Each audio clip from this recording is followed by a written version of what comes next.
Assalamualaikum warahmatullahi wabarakatuh. Perkenalkan saya Marisa Amalia dengan NIM 2306113777 dari program studi Teknologi Hasil Pertanian kelas THPA. Adapun tujuan saya dalam membuat video ini adalah untuk memenuhi tugas mata kuliah Praktikum Teknologi Pengemasan mengenai permeabilitas uap air dari film plastik dengan asisten lab Kak Putri Rahmi dan Kak Yuni Dwi Cahmawati.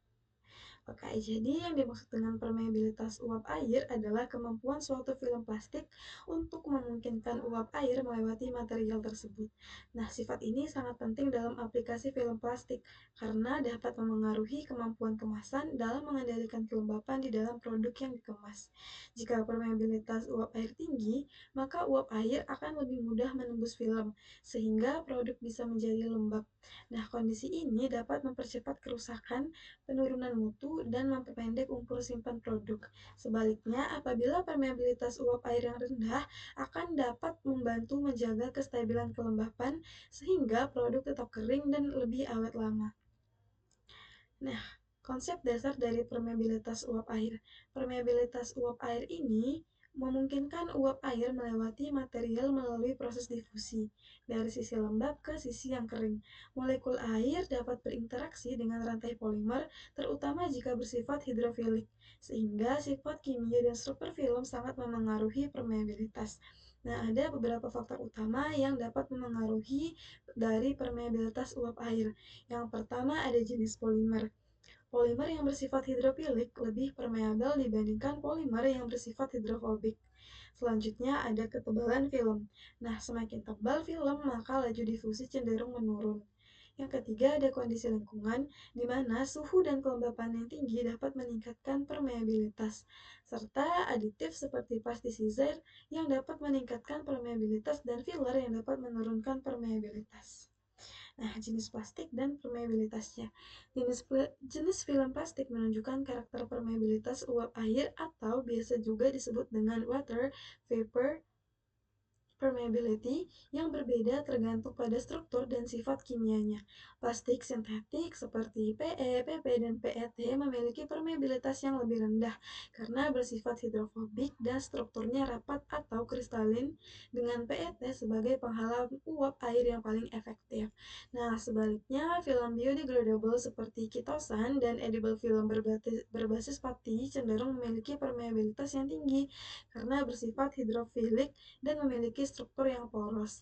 Penambahan plasticizer seperti glycerol pada film biodegradable dapat meningkatkan permeabilitas, sementara peningkatan kedepalan film umumnya menurunkan laju difusi uap air. Selanjutnya ada metode pengukuran permeabilitas uap air.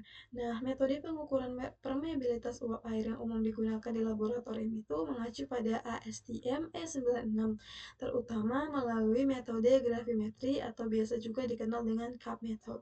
Dalam metode ini, film menutup wadah berisi desikan dan ditempatkan dalam kondisi tertentu.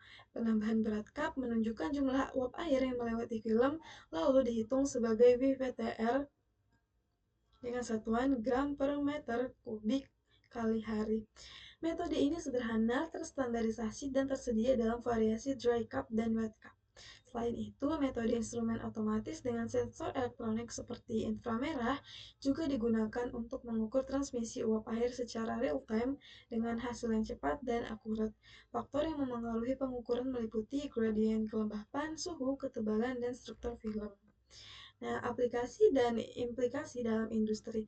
Permeabilitas uap air memegang peranan penting dalam berbagai industri, terutama dalam kemasan makanan, farmasi, dan bioplastik. Film dengan permeabilitas yang rendah seperti PET metallized menjaga kualitas produk dengan mencegah masuknya kelembapan, memperpanjang umur simpan, dan mengurangi risiko kerusakan. Struktur laminasi dan proses produksi juga memengaruhi sifat barrier film, memungkinkan produsen mengoptimalkan kemasan secara efisien. Nah, di industri farmasi sendiri, kemasan dengan permeabilitas yang rendah mampu melindungi obat dari degradasi akibat kelembapan.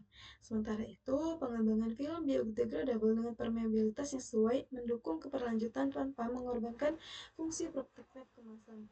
Nah, pengujian ini juga penting untuk kontrol kualitas dan efisiensi biaya dalam distribusi dan logistik. Nah, kesimpulan kesimpulan, permeabilitas uap air merupakan parameter penting dalam menentukan kualitas film plastik atau edible film karena memengaruhi kestabilan kelembapan produk. Nilai permeabilitas ini dipengaruhi oleh beberapa hal seperti jenis polimer, ketebalan, kondisi lingkungan, dan aditif. Film dengan permeabilitas rendah lebih efektif melindungi produk dari kelembapan sehingga banyak digunakan dalam industri makanan, farmasi, dan kemasan ramah lingkungan. Pengukuran UV baik secara gravimetri maupun otomatis menjadi bagian krusial dalam kontrol kualitas dan pengembangan material kemasan. Nah, cukup sekian yang dapat saya sampaikan. Lebih dan kurangnya saya mohon maaf. Assalamualaikum warahmatullahi wabarakatuh.